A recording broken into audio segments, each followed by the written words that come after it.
إن الحمد لله نحمده ونستعينه ونستغفره ونعوذ بالله من شرور أنفسنا ومن سيئات أعمالنا من يهده الله فلا مضل له ومن يضلل فلا هادي له أشهد أن لا إله إلا الله وحده لا شريك له وأشهد أن محمدا عبده ورسوله لا نبي بعده أما بعد فيا عباد الله أوصيكم ونفسي بتقوى الله فقد فاز المتقون قال الله تعالى في القرآن العظيم أعوذ بالله من الشيطان الرجيم يا أيها الذين آمنوا اتقوا الله حق تقاته ولا تموتن إلا وأنتم مسلمون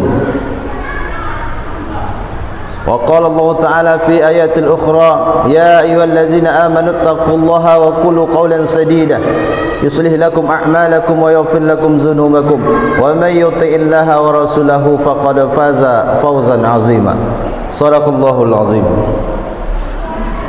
Kaum muslimin sidang jamaah Jumat yang dimuliakan Allah, hari ini kita sampai pada hari bertemunya dua kemuliaan. Kemuliaan hari Jumat sebagai Sayyidul Ayyam dan kemuliaan bulan Zulqa'dah sebagai salah satu dari 4 bulan haram. Minha arba'atun hurum. Di antara bulan-bulan itu ada 4 bulan yang haram, bulan yang mulia. Salah satu mutawaliyatun, 3 berturut-turut. Zulqa'dah, Zulhijjah, Muharram, dan satu lagi terpisah yaitu bulan Rajab.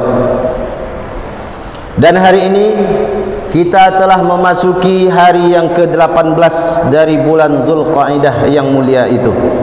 Allah Subhanahu wa taala masih memberikan kita nikmat hidup, badan yang sehat, dan masih istiqamah dalam iman dan Islam. Untuk itu kita bersyukur dengan ucapan alhamdulillahirabbil alamin. Dan semestinya juga kita bersyukur dengan perbuatan kita, yakni kita laksanakan apa yang Allah perintahkan, kita jauhi apa yang Allah larang. Di hari Jumat yang mulia, salawat dan salam senantiasa kita perbanyak kepada baginda yang mulia. Allahumma salli ala Sayyidina Muhammad wa ala ali Sayyidina Muhammad. Assalamu alayka ya Rasulullah. Jemaah Jumat yang dimuliakan Allah, lebih kurang 3 pekan lagi kita akan merayakan salah satu hari besar Islam, yaitu Hari Raya Idul Adha, atau juga kita sebut dengan Hari Raya Kurban. Hari Raya Kurban, karena memang ketika itu disyariatkannya ibadah kurban. Bagi jamaah yang sudah terdaftar atau mendaftarkan diri sebagai peserta kurban tahun ini, alhamdulillah. Bagi yang belum ada niat atau yang masih ragu dan bimbang, maka pada kesempatan yang singkat ini khatib akan sampaikan beberapa alasan kenapa kita mesti berkurban. Mudah-mudahan ini bisa menjadi motivasi bagi kita. Alasan yang pertama, kenapa kita mesti berkurban? Karena kurban merupakan bukti syukur kita kepada Allah Subhanahu wa taala. Dalam surat yang paling pendek dalam Al-Quran, Allah berfirman, Bismillahirrahmanirrahim, Inna a'tainakal kautsar. Sungguh kami telah memberikan kepadamu nikmat yang banyak. Berapa banyaknya? Wa in ta'uddu ni'matallahi la tuhsuha. Kalau mau kita hitung berapa banyaknya, maka takkan pernah sanggup kita menghitungnya. Dalam ayat yang lain Allah jelaskan lagi, wa ma bikum min ni'mati faminallah. Semua kenikmatan apa saja yang kamu rasakan, itu semuanya datang dari Allah Subhanahu wa taala.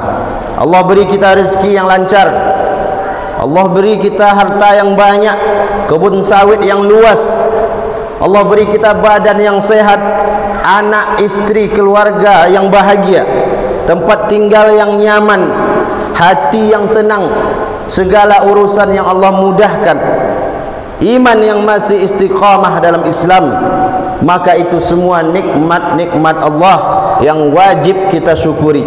Bagaimana cara kita mensyukurinya? Lanjutan ayat yang pertama tadi, inna a'tainakal kautsar fasholli li rabbika wanhar, maka dirikanlah salat karena Tuhanmu dan berkurbanlah. Salat dan berkurban, cara untuk bersyukur kepada Allah Subhanahu wa taala. Salat sebagai perwakilan amal badan dan kurban sebagai perwakilan amal harta. Maka di sini perlu kita pahami bahwa kurban bukan hanya ibadah sekali seumur hidup, atau bukan hanya satu ekor sapi seumur hidup, tapi selama nikmat-nikmat Allah itu kita terima dan selama kita mampu, maka teruslah berkurban setiap tahunnya sepanjang hidup kita.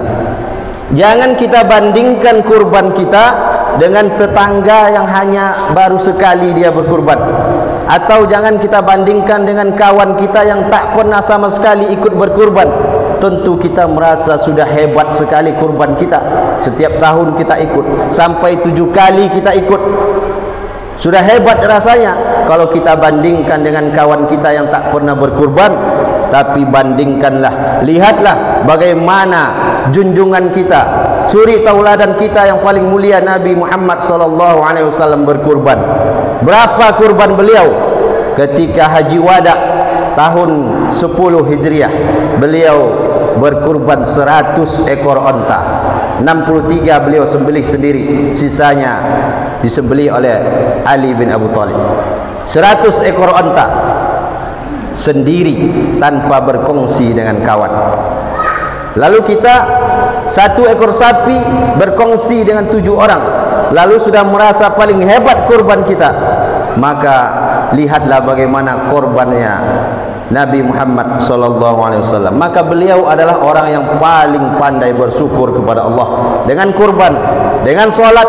Bagaimana solat beliau? Solat sunat beliau, solat malamnya sampai bengkak kakinya. Ditanya oleh Aisyah radhiyallahu anha, kenapa engkau solat sampai demikiannya ya Rasulullah? Apa jawab beliau? Afala akunu abdan syakura, bukankah semestinya aku menjadi hamba yang pandai bersyukur kepada Allah? Tentu kita tak bisa seperti Nabi, takkan bisa sanggup kita seperti Nabi. Maka paling tidak jangan pernah merasa sudah paling hebat kurban kita karena setiap tahun kita ikut, atau sudah beberapa kali kita ikut merasa paling hebat kita, sehingga nanti merasa sudah cukup kurban selama ini, tak mau lagi ikut, padahal mampu. Kalau tak mampu, lain lagi ceritanya. Maka alasan yang pertama kenapa kita harus berkurban, karena kurban itu adalah bukti kita syukur kita kepada Allah Subhanahu wa taala atas nikmat-nikmat yang Allah berikan. Alasan yang kedua, kenapa kita mesti berkurban? Karena kurban merupakan bukti iman dan bukti cinta kita kepada Allah. Lewat ibadah kurban kita menunjukkan bahwa kita patuh dan taat pada perintah Allah. Itulah bukti iman kita kepada Allah, sebagaimana yang dicontohkan oleh Nabi Ibrahim alaihissalam. Demi menjalankan perintah Allah, Nabi Ibrahim sanggup memberikan harta yang paling dia cintai. Nabi Ibrahim sanggup mengorbankan apa yang paling dia sayangi. Dia rela menyembelih anak kandungnya Ismail alaihissalam. Padahal sudah begitu lama anak itu dinantikannya. Siang malam berdoa, Rabbi habli minas salihin, Rabbi habli minas salihin. Namun ketika anak itu datang, selagi eratnya berkasih sayang, Nabi Ibrahim diuji oleh Allah.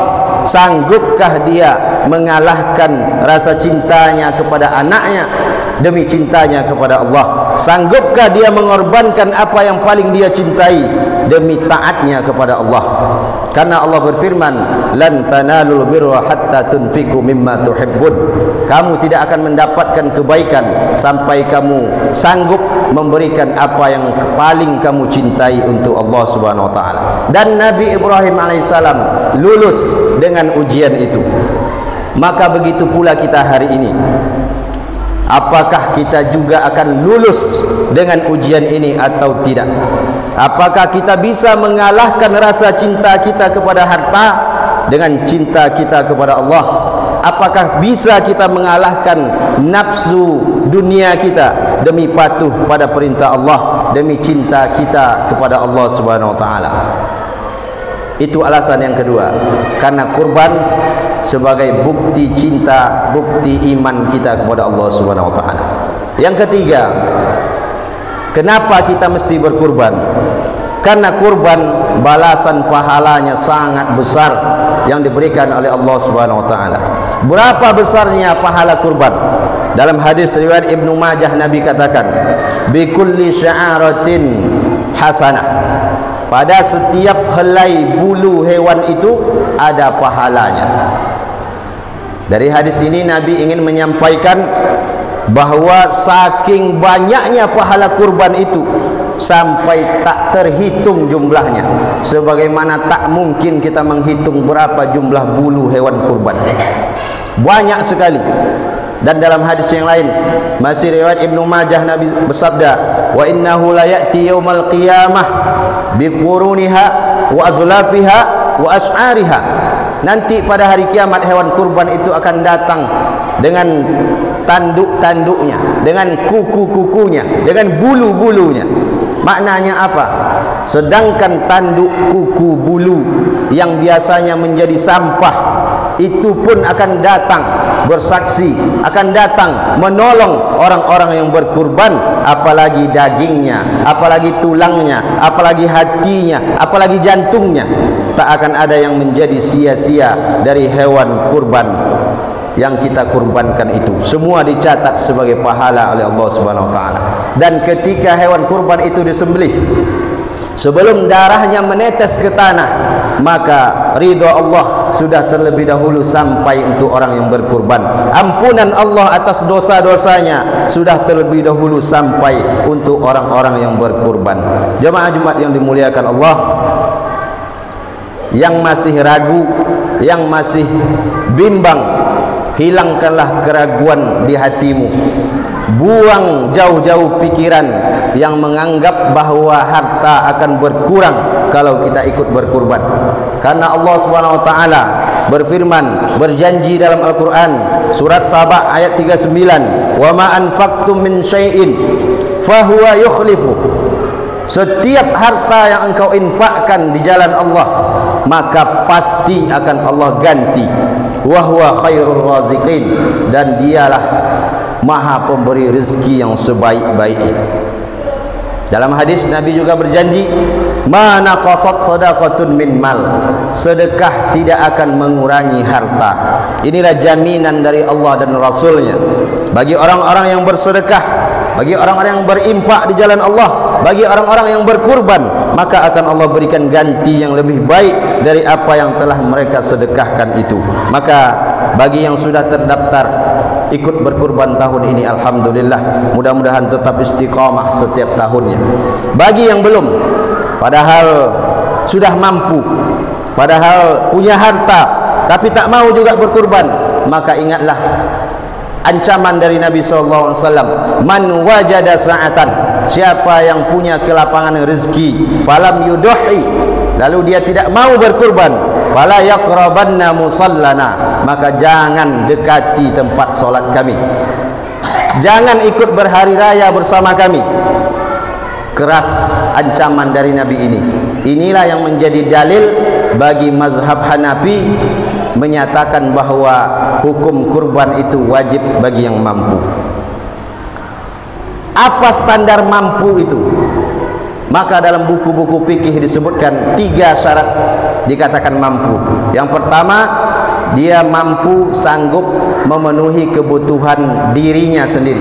Yang kedua, sanggup mampu memenuhi kebutuhan orang yang wajib dia nafkahi selama 4 hari, tanggal 10, 11, 12, 13 Zulhijjah, 4 hari. Lalu syarat yang ketiga, mampu dia membeli hewan kurban. Maka kalau misalnya kebutuhan hidup satu keluarga itu 1 juta 1 hari, misalnya 1 juta 1 hari, kebutuhan hidup satu keluarga. 4 hari berarti 4 juta. Ditambah hewan kurban 3 juta, berarti 7 juta. Kalau dia punya uang 7 juta selama tanggal 10, 11, 12, 13 Zulhijjah, maka dia sudah terhitung mampu untuk berkurban. Kalau dia tak mau, fala yaqrabanna musallana, kata Nabi, jangan dekati tempat solat kami. Sama dengan Nabi tidak mengakui sebagai umatnya. Yang terakhir bagi kita yang ingin berkurban tapi belum mampu tahun ini, mudah-mudahan Allah berikan kita kelapangan rezeki tahun depan. Paling tidak kita pasang niat yang kuat dalam hati kita dan ada usaha untuk mewujudkannya. Bisa dengan menabung. Mulai hari ini kita menabung untuk bisa berkurban di tahun depan. Dan selalu pula kita berdoa kepada Allah, mudah-mudahan Allah selalu memurahkan rezeki kita dan melembutkan hati kita supaya kita mau ikut berkurban, ikut bersedekah, ikut berinfak, berwakaf di jalan Allah Subhanahu wa taala. Amin ya rabbal alamin. Barakallahu li wa lakum fil Qur'anil azim wa nafa'ani wa iyyakum bima fihi minal ayati wa zikril hakim wa taqabbalallahu minna wa minkum tilawatahu innahu huwal ghafurur rahim.